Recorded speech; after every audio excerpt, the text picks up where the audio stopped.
Kalau memang nggak layak membela timnas Indonesia, kenapa harus dipanggil ke timnas Indonesia? Nggak bisa seperti itu. Jadi Coach Sintayong ini memang memilih pemain-pemain yang mau berkorban.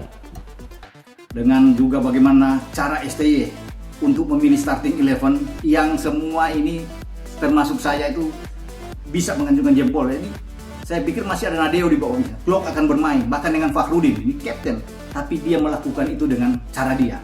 Itulah STY, ya, pelatih tim nasional kita, arsitek kita, yang tahu melihat apa yang harus dilakukan. Beraninya, nyalinya kuat sekali. Hitung-hitungannya di lapangan. Siapa mengganti siapa, siapa yang harus keluar. Itu semua dari otaknya. Dan pasti pelatih lawan, Remco Vicentini juga harus mengakui bagaimana jelinya seorang STY untuk bisa menerapkan strategi dan memenangkan bagi tim Indonesia. Jadi kita tuh harus paham peta Asia. Jangan hanya gemuruh kita sudah level Asia, tapi sebetulnya klaster mana gitu. Supaya bisa tetap proporsional, bisa tetap menginjak bumi, apresiasinya bagus gitu loh. Nggak seolah-olah over gitu. Sesuatu yang over kan nggak bagus. Karena nanti efeknya adalah penilaian-penilaian yang tidak bagus. Kita tentu berharap kepada Olimpiade, tentu berharap. Tapi kan perjalanan ke sana terjal. Kedua, ada perbedaan. Contoh, bahwa Sintayong udah bilang, untuk level Asia, kita butuh penambahan pemain. Ya. Jadi kalau kita bicara naturalisasi, baik yang senior maupun 23, itu dasarnya adalah untuk bersaing di level yang lain. Apa level yang lain? Itu Piala Asia. Nah, kemarin Asian Games itu Piala Asia. Tapi apakah dapat amunisi, dapat tool yang sama? Indra Safri kan nggak sama. Maka kita harus proporsional juga menilai. Gitu loh. Waktu AFF nggak dapat tool yang sama, kan gagal juga oleh Vietnam. Ya. Di Sintayong di final, adu penalti. Indra Safri nggak dapat materi yang komplit, nggak dapat tool yang maksimal, gagal juga akhirnya di 16 besar. Nah, bagaimana kita menilai itu? Jadi perlu evaluasi. Siapa yang evaluasi? PSSI. Lewat siapa? Lewat BTN. Itu yang harusnya kita dengar dalam hari-hari ini. Menanamkan mindset bahwa pada saat kita masuk lapangan, kita jangan merasa minder, jangan merasa inferior terhadap lawan-lawan kita yang bodinya lebih besar. Oke? Dan berapa kali mereka menunjukkan pemain kayak Marcelino, bocah saya nggak tahu 17, 18, 19, sudah main kayak puluhan tahun di timnas. Asnawi, Arhan, Witan, you name it lah. Pemain-pemain Rizky Ridho, umur 21, di belakang sebagai kapten, very cool, sangat tenang. Ini kan nggak jatuh dari langit, Bung Hayat, ngerti nggak? Ini harus kita tanamkan. Dan untuk menanamkan sebuah filosofi itu butuh waktu. Sintayong ini masuk tahun keempat kalau nggak salah ya. Itu butuh waktu. Awal-awal kan dia dihujat, menang kalah. The problem dengan orang Indonesia adalah kalau kita menang hebat, kalau kita kalah jelek, dan kita maunya trofi. Egy Maulana Fikri tidak sebesar namanya, penampilannya sangat di bawah standar, tidak bisa memberikan sesuatu yang lebih bagi timnas yang sedang kesulitan waktu lawan Korut, gitu loh.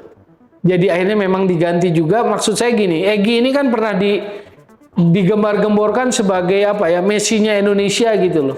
Tapi dalam pertandingan kemarin seolah-olah nggak ada bekasnya itu Messi-nya Indonesia. Dia gampang kehilangan bola, kontribusinya kurang, ketajamannya nggak ada, ngerepotin pertahanan lawan nggak ada gitu loh. Nah, saya sudah katakan berkali-kali, sulit diselami, sulit dipahami apa yang diinginkan oleh STY. Karena STY ini cerdas sekali untuk melihat pemain. Dia tidak pernah takut dengan keputusan dia untuk mengambil resiko besar. Presiden Borneo FC, Nabil Hussein Said Amin, kesal Stefano Lillipali kembali tidak dipanggil pelatih Sintayong ke timnas Indonesia. Ia menuding pria asal Korea Selatan itu tak bisa menilai kontribusi pemain. Timnas Indonesia akan menghadapi timnas Brunei Darussalam pada 2 laga kualifikasi Piala Dunia 2026 Zona Asia, 12 dan tanggal 17 Oktober tahun 2023. Sebanyak 25 pemain dipanggil untuk mengikuti ajang itu. Menariknya, tak ada nama Lillipali dalam daftar 25 pemain yang dirilis PSSI. Padahal, pemain berusia 33 tahun itu tak pernah absen dalam 3 FIFA Matchday terakhir timnas Indonesia. Nabil lalu mengungkapkan kekesalannya lewat media sosial. Ia menyebut Shin tak pandai menilai kontribusi pemain. Gimana ya mau bicara tapi pelatih itu memang unik. Kurang bisa menilai kontribusi pemain. Kecuali netizen bicara, baru dia agak panik mungkin, canda coach, tulis Nabil pada Twitter pribadinya, @nabilhussein17, Rabu, tanggal 4 Oktober tahun 2023. Kekesalan Nabil bukan tak berdasar. Pasalnya, permainan Vano bersama skuad Garuda cukup konsisten dengan menyumbang 2 assist dari 3 penampilan terakhirnya. 1 assist dicatat pemain kelahiran 6 itu untuk gol Egy Maulana Fikri dalam kemenangan 2-0 Timnas Indonesia atas Turkmenistan di FIFA Matchday September tahun 2023. Selain itu, performa Lillipali bersama Pesut Etam juga cukup konsisten. Pemain naturalisasi tersebut sudah tampil sebanyak 14 kali di bawah asuhan Peter Huistra. Di Liga 1 tahun 2023 sampai tahun 2024, Lillipali mencetak 6 gol dan 7 assist. Shin Tae-yong mencoret 11 pemain Timnas Indonesia yang dipanggil melawan Turkmenistan jelang menghadapi Brunei Darussalam di kualifikasi Piala Dunia 2026 zona Asia. Nama-nama ini dicoret alias tidak dipanggil lagi, meski sempat turun di laga Timnas Indonesia vs Turkmenistan.